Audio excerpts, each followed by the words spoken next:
Friends, एक बार पुनः आपका स्वागत है। आज के इस वीडियो में हम भारतीय अर्थव्यवस्था से संबंधित एक टॉपिक का अध्ययन करेंगे, जिसमें हम भारत सरकार की विभिन्न योजनाओं के बारे में चर्चा करेंगे। इस टॉपिक पर हमने पहले भी 5 वीडियो बनाए हैं। ये छठा पार्ट है, जिसमें हम भारत सरकार के द्वारा चलाई जा रही विभिन्न योजना जो कि परीक्षा की दृष्टि से इम्पोर्टेंट है, उन पर चर्चा करेंगे। इसमें देखिए, पहली परियोजना जो आपकी स्क्रीन पर दिख रही है, सागरमाला परियोजना। यह परियोजना 31 जुलाई 2015 को लागू की गई थी और इस योजना का मुख्य उद्देश्य हमारे जो बंदरगाह है उनको विश्व स्तर के मापदंडों के अनुसार बदलना। सागरमाला परियोजना का मुख्य उद्देश्य बंदरगाह के नेतृत्व वाले प्रत्यक्ष और अप्रत्यक्ष विकास को बढ़ावा देना है और बंदरगाहों तक जल्दी और कुशलता से और प्रभावी ढंग से माल परिवहन के लिए बुनियादी ढांचा प्रदान करना है। सागरमाला परियोजना, जिसका उद्देश्य तटीय क्षेत्र में बंदरगाह के नेतृत्व वाले विकास के लिए देश की अर्थव्यवस्था को बढ़ावा देने के लिए बहुत ही आवश्यक है। केंद्र सरकार हमारे 12 प्रमुख बंदरगाहों के लिए 70,000 करोड़ रुपए खर्च करके सागरमाला परियोजना के तहत इन बंदरगाह पर देने वाली सुविधाओं को विश्व स्तरीय सुविधाओं में बदल रही है। इसी प्रकार से जो दूसरी परियोजना आपके स्क्रीन पे दिख रही है, राष्ट्रीय खेल प्रतिभा खोज अभियान, ये 20 फरवरी 2015 से प्रारंभ की गई और इसका मुख्य उद्देश्य 8 से 12 वर्ष की आयु के छात्रों के बीच खेल प्रतिभा को पहचानना। ये परियोजना भारतीय खेल प्राधिकरण द्वारा युवा मामलों और खेल मंत्रालय के तहत स्कूलों के 8 से 12 साल के बच्चों और 14 साल के बच्चों तक इसमें शामिल किया जा सकता है कि आयु वर्ग के प्रतिभाशाली छोटे बच्चों में जो खेल की प्रतिभा है उसको पहचानने से संबंधित है और जिनमें ये लगता है कि ये बच्चे आगे जा सकते हैं, उन्होंने उन बच्चों को वैज्ञानिक प्रशिक्षण प्रदान करके और उन्हें पोषण देने की दृष्टि से एक अच्छे खिलाड़ी के रूप में उनको स्थापित करने की दृष्टि से ये योजना प्रारंभ की गई है। इसके अलावा डायरेक्ट बेनिफिट ट्रांसफ़र योजना का नाम हमने बहुत सुना है कि सीधे जो सब्सिडी है वो खातों में आएगी, चाहे किसान की सब्सिडी हो, चाहे हमारे को गैस पे मिलने वाली सब्सिडी हो, या किसी और प्रकार की जो राज्य सरकार और केंद्र सरकार के माध्यम से जो भी सब्सिडी उपभोक्ताओं को प्रदान की जाती है वह डायरेक्ट उनके खातों में ही आए। इस दृष्टि से ये योजना प्रत्यक्ष लाभ अंतरण योजना डायरेक्ट सब्सिडी ट्रांसफ़र स्कीम 1 जनवरी 2015 से लागू की गई और मुख्य रूप से एलपीजी सिलेंडर पर जो सब्सिडी दी जा रही है वो डायरेक्ट उपभोक्ता के खाते में भिजवाने की दृष्टि से ये योजना प्रारंभ की गई। सरकार का ये उद्देश्य रहा कि एलपीजी का जो सिलेंडर है, घरेलू सिलेंडर, जिस रेट पर बाज़ार दर पर उपभोक्ताओं को दे दिया जाए और जो सब्सिडी है वो सीधी उपभोक्ता के खाते में ट्रांसफ़र कर दी जाए। जिन भी उपभोक्ता की आय 10 लाख से कम है उन्हें सब्सिडी प्रदान की जाती है और जो 10 लाख से ज़्यादा आय वाले उपभोक्ता है उनको इस सब्सिडी से बाहर कर दिया गया है। इस योजना का जैसा कि उद्देश्य लिखा हुआ है, एलपीजी सिलेंडरों की सब्सिडी का पैसा सीधा उपभोक्ता के बैंक खातों में भेजना। इस पूरी प्रणाली में दक्षता और पारदर्शिता बढ़ाने की योजना है, जिसके जरिए एलपीजी उपभोक्ता अब अपने बैंक खाते में 2 तरीके से सब्सिडी प्राप्त कर सकते हैं। इस योजना में शामिल होने के बाद उपभोक्ताओं को सीटीसी कैश ट्रांसफ़र कंप्लेंट के तहत जितनी भी एलपीजी पर सब्सिडी मिलेगी वो सीधी उनके खाते में जमा करा दी जाएगी। इसके अलावा एक और महत्वपूर्ण परिवर्तन हुआ है। अब तक हमारे यहाँ योजना आयोग था, अब योजना आयोग की जगह केंद्र सरकार बदलने के बाद नीति आयोग ने योजना आयोग के स्थान ले लिया है। 1950 से 1951 से लगभग 12वीं पंचवर्षीय योजना तक हमारे यहाँ योजना आयोग आर्थिक विकास, देश के आर्थिक विकास को देखता रहा था। अब 2014 के बाद इस योजना आयोग की जगह नीति आयोग बना दिया गया है, जिसका उद्देश्य सरकार को विभिन्न प्रकार की योजनाओं के संबंध में नीति निर्धारण में मदद करना है। ये नीति आयोग 1 जनवरी 2015 से ही लागू किया गया, बनाया गया। इसका मुख्य उद्देश्य भारत की राज्य सरकारों द्वारा भारत की राज्य सरकारों द्वारा आर्थिक नीति बनाने की प्रक्रिया में भागीदारी को बढ़ावा देना है।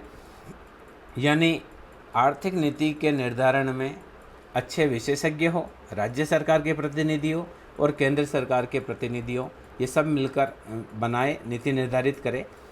National institution for transforming India NITI, जिसने 65 वर्षीय योजना आयोग को प्रतिस्थापित किया, आयोग के विपरीत 5 साल की योजनाओं और आवंटित संसाधनों को लागू करने के लिए यह थिंक टैंक या फोरम की तरह कार्य करेगा। जिस प्रकार से योजना आयोग विभिन्न क्षेत्रों में वित्तीय संसाधन आवंटन के लिए सिफारिशें करता था और सरकार की नीति निर्धारण में सहयोग करता था, वही कार्य अब नीति आयोग के द्वारा किया जाएगा। इसके बाद में अगली स्कीम देखिए, आपकी स्क्रीन पर है प्रधानमंत्री खनिज कल्याण योजना PMKKY।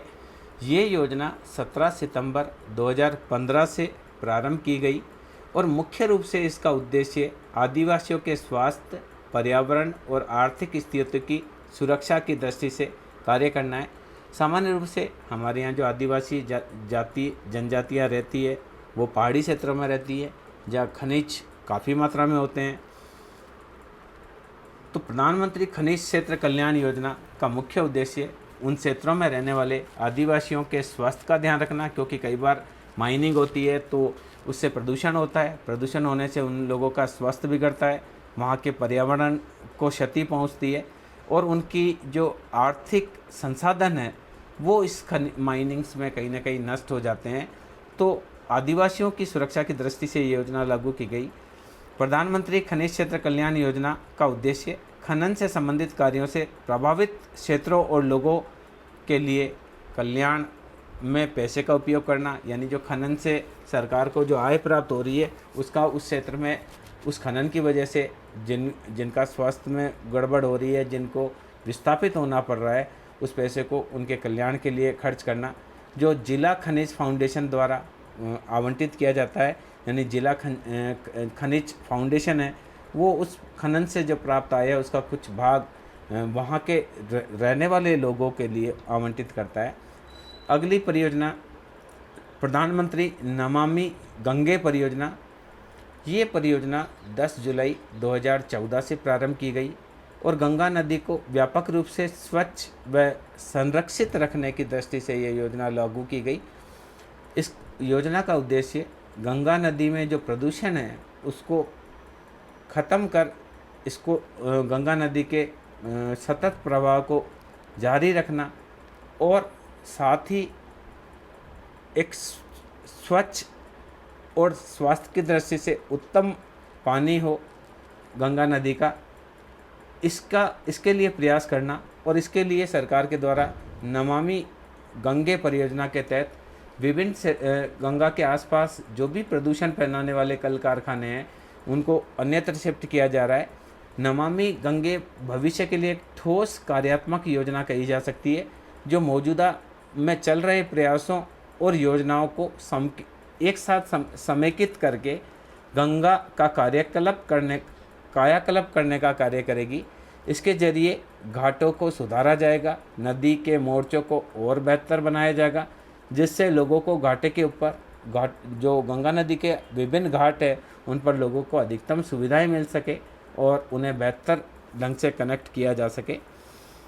इसी क्रम में अगली योजना प्रकाश पथ योजना है, जो मुख्य रूप से बिजली के खर्च को कम करने के लिए या बिजली में कम यूनिट उपभोक्ता खर्च करे, इस दृष्टि से प्रकाश पंथ योजना 5 जनवरी 2015 से प्रारंभ की गई और इस योजना के तहत एलईडी बल्ब का वितरण किया जाता है ताकि उपभोक्ताओं के यहाँ बिजली का खर्च कम हो। सामान्य रूप से जो बल्ब जलाए जाते हैं या ट्यूबलाइट जलाई जाती है उसमें काफ़ी अधिक विद्युत का खर्च आता है, तो उसको प्रतिस्थापित करने की दृष्टि से केंद्र सरकार के द्वारा एलईडी बल्ब के मुफ्त वितरण का ये कार्यक्रम चलाया गया।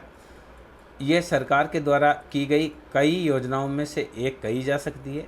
लागत और खपत दोनों को बचाने की दृष्टि से एलईडी लाइट बल्ब का उपयोग को बढ़ावा देना और उसके वितरण को प्रोत्साहित करने की दृष्टि से ये प्रकाश पथ योजना क्रियान्वित की गई।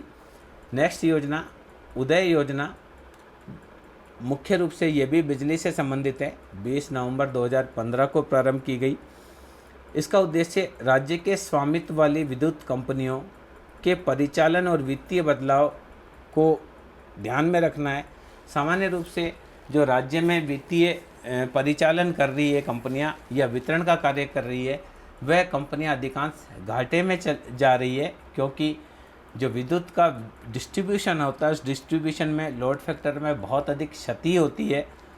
तो उदय योजना का उद्देश्य इन कंपनियों के ब्याज के बोझ को कम करना, बिजली की लागत को भी कम करना इसमें शामिल है। वितरण क्षेत्र में बिजली का नुकसान जो होता है, एक स्थान से दूसरे स्थान पर जो बिजली पहुंचाई जाती है उसमें बहुत सारे यूनिट में बीच में ही ख़त्म हो जाते हैं, क्योंकि इस बिजली का जो परिवहन होता है एक तरह से तारों के माध्यम से, वह तार गर्म होने की वजह से कुछ बिजली ख़त्म हो जाती है। यानी जितनी पावर हाउस से जहाँ से पावर जनरेशन किया जाता है वहाँ से जितनी बिजली होती है अंतिम रूप से उपभोक्ता के पास पहुँचती है, उसमें मध्य में कुछ जो यूनिट्स बिजली है एक बड़ा भाग जो है वो बीच में ही ख़त्म हो जाता है।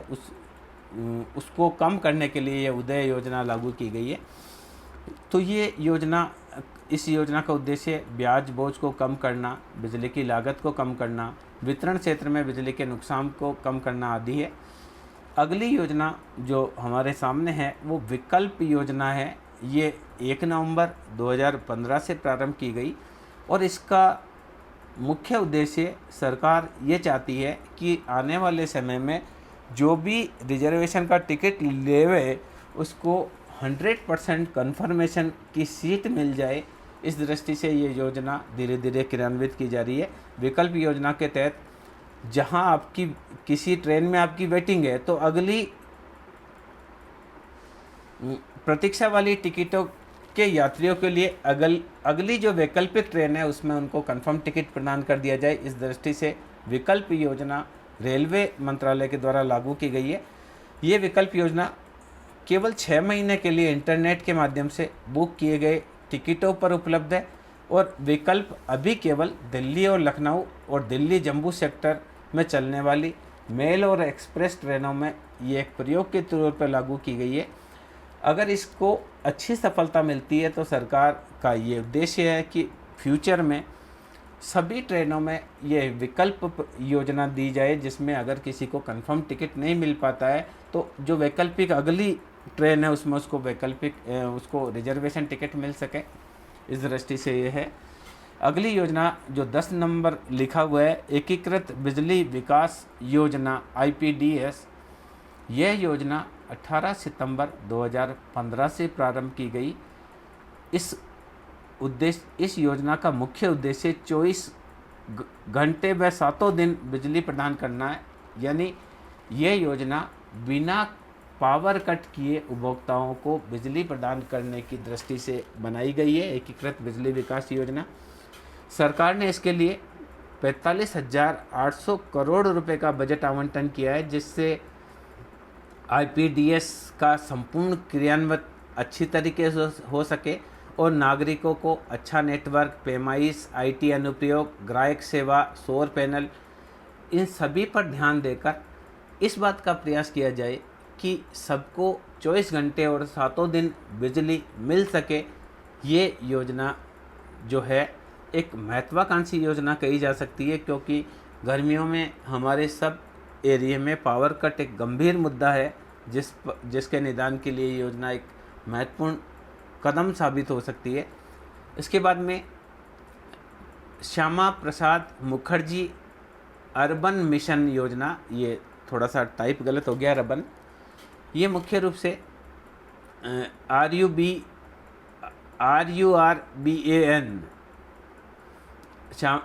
ये योजना 21 फरवरी 2016 से प्रारंभ की गई और देश भर में 300 ग्रामीण समूह, इस योजना के माध्यम से देश भर में 300 ग्रामीण समूह बनाए जाएंगे और ग्रामीण क्षेत्रों में वित्तीय, नौकरी और जीवन शैली की सुविधाओं को मजबूत करने की दृष्टि से है। तो ये एक तरह से अर्बन नहीं होकर ग्रामीण क्षेत्र की योजना है। श्यामा प्रसाद मुखर्जी रूरल मिशन हो सकता है, रब्बन इसमें नाम में। अब देखिए रूबन इसका नाम रखा है। रूबन मिशन देश के गांवों और शहरों दोनों के लिए एक समाधान है जो गांव और उसके निवासियों के विकास को बढ़ावा देगा। मिशन के तहत सरकार अगले 3 वर्षों में गांवों में भी शहरों जैसी सुविधाएं देगी, 300 ग्रामीण समूहों का पहचान करेगी, उनका विकास करेगी। ये योजना जो है रूबन योजना के नाम से जानी जाती है। अगली योजना देखिए, सुरक्षित मातृत्व आश्वासन सुमन योजना। ये योजना विशेष रूप से नवजात बच्चे और गर्भवती महिलाओं के लिए है और इस योजना को 10 अक्टूबर 2019 को प्रारंभ किया गया। इसको सुमन योजना के नाम से भी जाना जाता है। केंद्र सरकार ने माता और नवजात बच्चे की मृत्यु दर को 0 करने व सुरक्षित मातृत्व आश्वासन की दृष्टि से सुमन योजना 10 अक्टूबर 2019 को लॉन्च की। इस योजना में गर्भवती माताओं को प्रसव के 6 महीने बाद और बीमार नवजात शिशुओं को मुफ्त स्वास्थ्य सुविधाएं दी जाती है। इस सरकारी योजना में सरकार का मानना है कि इससे देश में मातृ और शिशु मृत्यु दर में बहुत कमी आएगी। इस योजना के तहत लाभार्थी महिलाएं सार्वजनिक स्वास्थ्य केंद्रों पर जाकर इस सेवा का लाभ ले सकती है। इसमें नियमित प्रसव जांच के साथ महिला के शरीर में विटामिन, आयरन, कैल्शियम आदि की भी जांच की जाती है और जिस चीज़ की कमी होती है तदनुसार उसी प्रकार की औषधियाँ दी जाती है।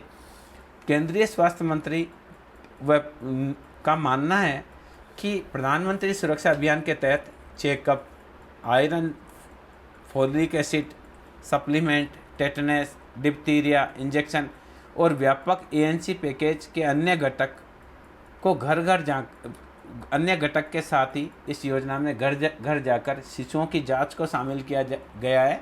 तो ये एक योजना शिशुओं के स्वास्थ्य व सुरक्षित मातृत्व आश्वासन की दृष्टि से एक महत्वपूर्ण योजना कही जा सकती है। इसके अलावा देखिए राष्ट्रीय ग्राम स्वरोजगार अभियान, ये योजना 24 अप्रैल 2018 से चालू की गई और एक सिंपल है, पंचायत राज संस्थाओं के सतत विकास लक्ष्यों को पूरा करने में मदद करने की दृष्टि से योजना लगाई गई थी। ये केंद्रीय वित्त बजट में वित्त मंत्री द्वारा एक प्रस्तावित योजना है। ये 16-17 के बजट में प्रस्तावित थी, उस समय ये लागू नहीं हो पाई, तो ये 24 अप्रैल 2018 को लागू हुई। और अगली योजना देखिए खाद्य सुरक्षा मित्र योजना। इसका मुख्य उद्देश्य, ये योजना विश्व खाद्य दिवस 16 अक्टूबर 2019 को लागू की गई थी। इसका उद्देश्य डिजिटल मित्र, ट्रेनर मित्र, स्वच्छता मित्र के लिए ट्रेनिंग देना है। यानी किसी को डिजिटल कार्य नहीं करना आता है तो कोई ऐसे ट्रेनिंग प्राप्त व्यक्ति उसकी मदद कर सकते हैं, ट्रेनर में मित्र बन सकते हैं, स्वच्छता में सहयोग करने वाले मित्र बन सकते हैं। ये योजना स्वास्थ्य व परिवार कल्याण मंत्रालय के द्वारा 16 अक्टूबर 2019 को खाद्य सुरक्षा मित्र योजना के रूप में लागू की गई। इस समारोह में नारा दिया ईट राइट इंडिया और फिट इंडिया, यानी अच्छा खाइए और फिट रहिए। इसके तहत खाद्य सुरक्षा मित्र योजना में ये एक तरह से इसका स्लोगन है, राइट ईट इंडिया और फिट इंडिया अभियान है। ये फूड चेन की सही नीति को क्रियान्वित करने की दिशा में एक सही कदम साबित होगी। फिर से इस्तेमाल होने वाले पर्यावरण के अनुकूल ई राइट झोला की शुरुआत भी इसमें है, यानी सरकार चाहती है कि जो पर्यावरण के अनुकूल जो आपके पास थैले वगैरह है उसको आप प्रयोग में लें। ईट राइट इंडिया और फिट राइट इंडिया अभियान में केंद्र सरकार ने मुख्य आर्थिक सलाहकार डॉक्टर कृष्णामूर्ति सुब्रमण्यम को बनाया है और लोगों से इस अभियान के तहत अपील की गई कि अन्न को बर्बाद करने के बजाय गरीब और भूखे लोगों को खिलाया जाए। यानी हमारे यहाँ सामान्य रूप से क्या देखा जाता है कि जिनके पास बहुत पैसा है वो अनाप शनाप पैसे को खर्च करते हैं। होटल में जाएंगे तो बहुत सारा खाना जूठा छोड़ देंगे, या बड़े बड़े शादी ब्याह पार्टियाँ बर्थडे में बड़े बड़े खाने करेंगे और उसमें खूब सारा खाना वेस्ट हो जाएगा। सामान्य रूप से एक आदमी खाता है उसमें 3 आदमी का वो वेस्ट करके चला जाता है। तो इस स्थिति से बचाने के लिए लोगों में जागरूकता लाने की दृष्टि से ये योजनाएं इसमें eat right India movement food safety कार्यक्रम है।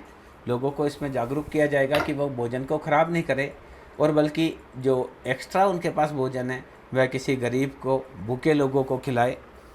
इस दृष्टि से इम्पोर्टेंट योजना कही जा सकती है। अगली योजना जो है सबका विकास योजना, ये मुख्य रूप से कर विवाद को निपटाने की दृष्टि से एक योजना 1 सितंबर 2019 से लागू की गई। इस योजना को क्रियान्वित करने वाले centre board of indirect tax and custom और गुड्स एंड सर्विस टैक्स आदि के तहत सबका विकास स्कीम SVLDRS शुरू की है, जिसके अंतर्गत जिनका टैक्स बकाया है उनको ब्याज में छूट, उनको जो दंड टैक्स पर जो दंड लग जाता है उसमें छूट, और कर चोरी के लिए कोई मुकदमा नहीं चलाया जाएगा। यह आश्वासन देकर सरकार ये चाहती है कि जिनके पास भी जो बकाया टैक्स है वो खुद आकर चुका दे, तो सरकार को न तो कोर्ट में जाना पड़े और बिना बात दोनों ही पार्टियां समाधान कर ले। इस दृष्टि से ये योजनाएं केंद्रीय उत्पाद शुल्क और सेवा कर के पिछले सारे विवादों के परिसमापन के लिए एक बार का ये उपाय है। यानी जो भी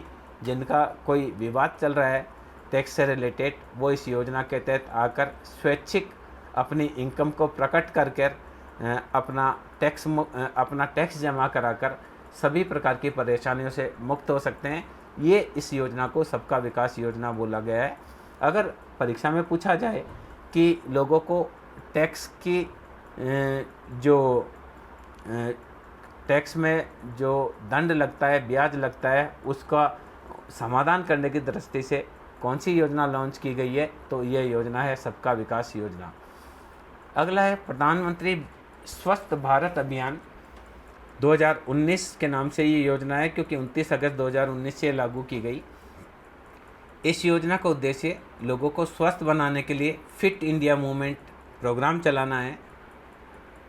ये 29 अगस्त को जो मेजर ध्यानचंद है, जो कि हमारे हॉकी खिलाड़ी थे, उनका जन्मदिन है, उसके ध्यानचंद के जन्मदिन के हिसाब से हमारे यहाँ 29 अगस्त को खेल दिवस मनाया जाता है और उसी खेल दिवस पर इस योजना का ये योजना प्रारंभ की गई। PM फिट इंडिया कैंपेन लागू किया गया। अगर हम फिट रहेंगे तो इंडिया फिट रहेगा। तो इस दृष्टि से सरकार सभी नागरिकों को ज़्यादा से ज़्यादा खेलकूद और स्पोर्ट्स में भाग लेने के लिए प्रोत्साहित करने की दृष्टि से ये योजना लागू की गई है।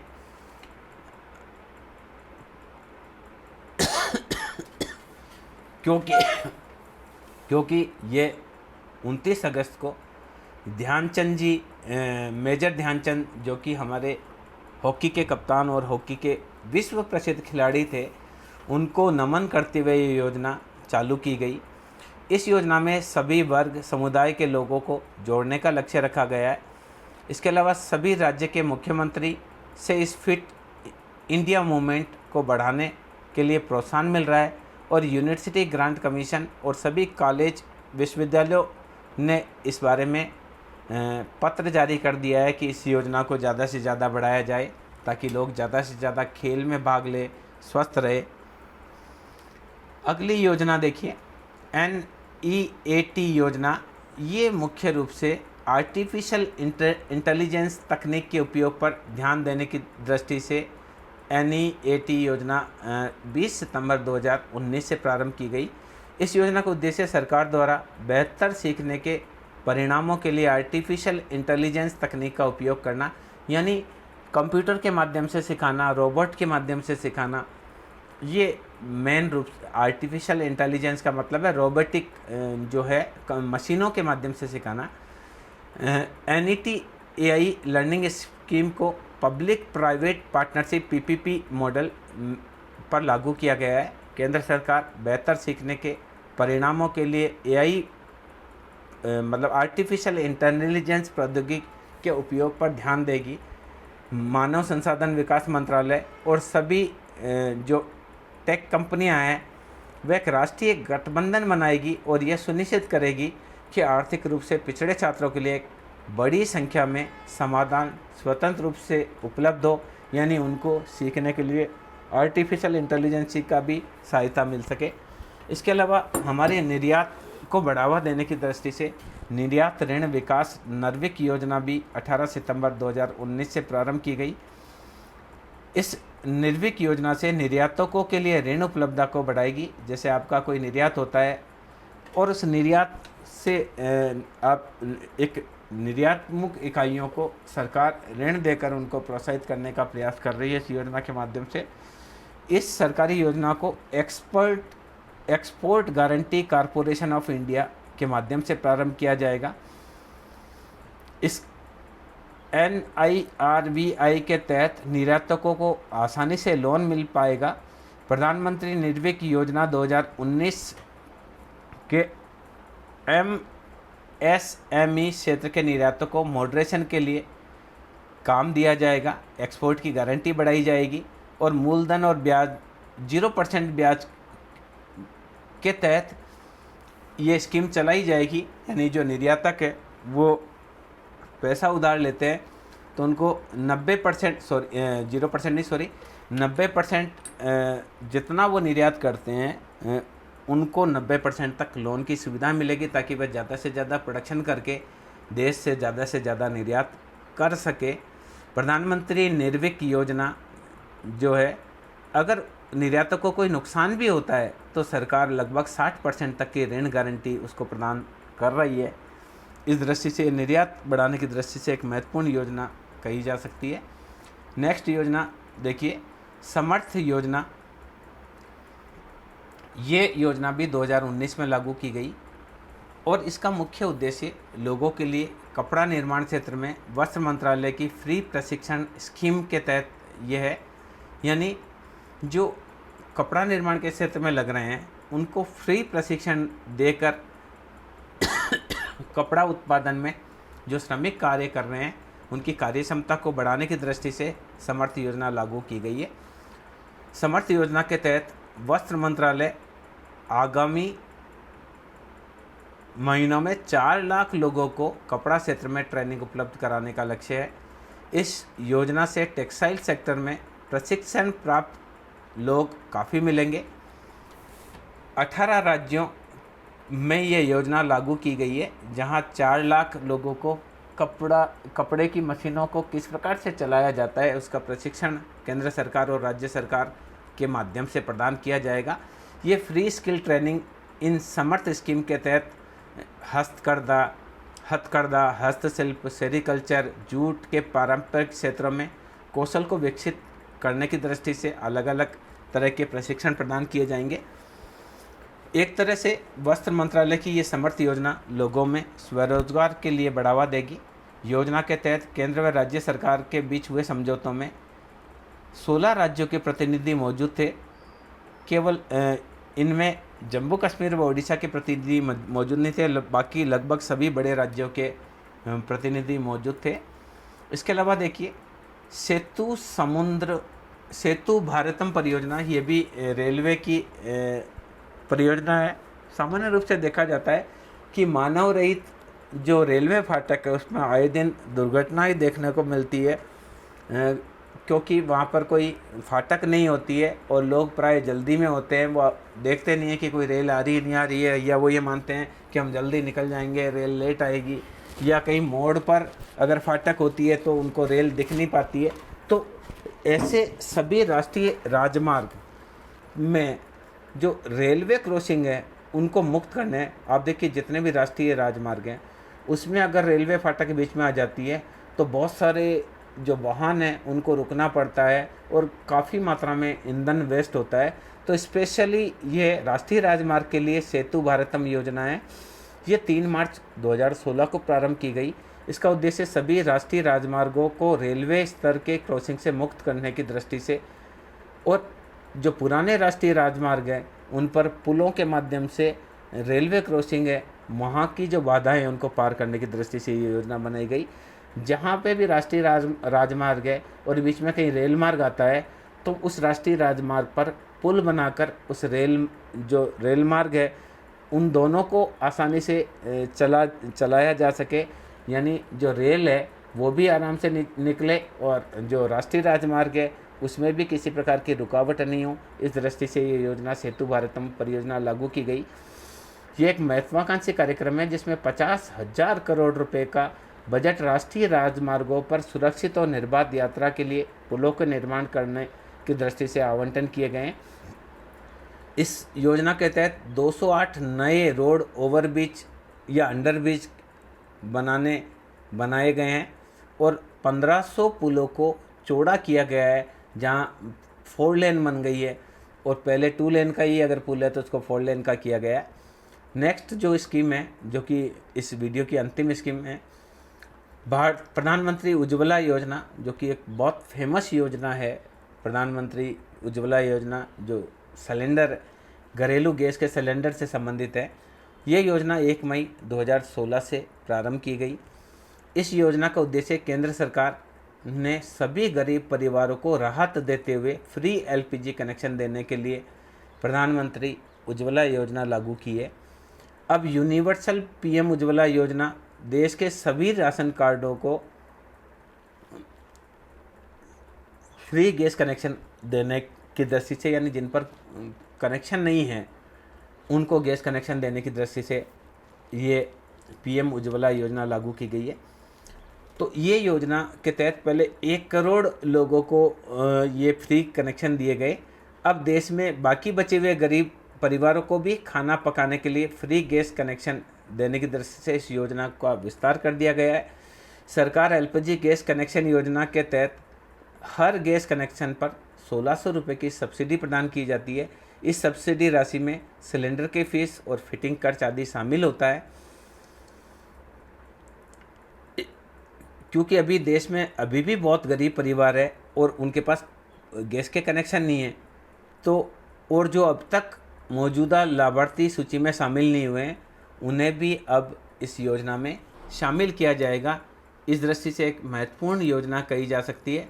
मैं समझता हूँ इस वीडियो में हमने लगभग 22 केंद्र सरकार द्वारा प्रायोजित योजनाओं की चर्चा की। उसमें से कुछ योजनाएं एक सामान्य है, पर कुछ योजनाएं जैसे प्रधानमंत्री उज्ज्वला योजना की हमने बात करी, समर्थ योजना की बात करी, इसके अलावा हमने प्रधानमंत्री स्वास्थ्य भारत अभियान की बात करी, इसके अलावा सुरक्षित मातृत्व आश्वासन की बात करी। कुछ योजनाएं वास्तव में जैसे नमामि गंगे परियोजनाएं ऐसी डायरेक्ट टैक्स बेनिफिट वाली है। ऐसी बहुत सारी योजनाएं हैं जो बहुत महत्वपूर्ण हैं और आगामी प्रतियोगी परीक्षा की दृष्टि से एक महत्वपूर्ण कही जा सकती है। तो मैं समझता हूँ ये वीडियो आपके लिए बहुत ही इम्पोर्टेंट रहेगा। ऐसे ही और वीडियो लेकर हम एक बार पुनः आएंगे। ये जो वीडियो है ये आपके लिए लाभप्रद रहेगा, ऐसा मेरा मानना है। Thank you.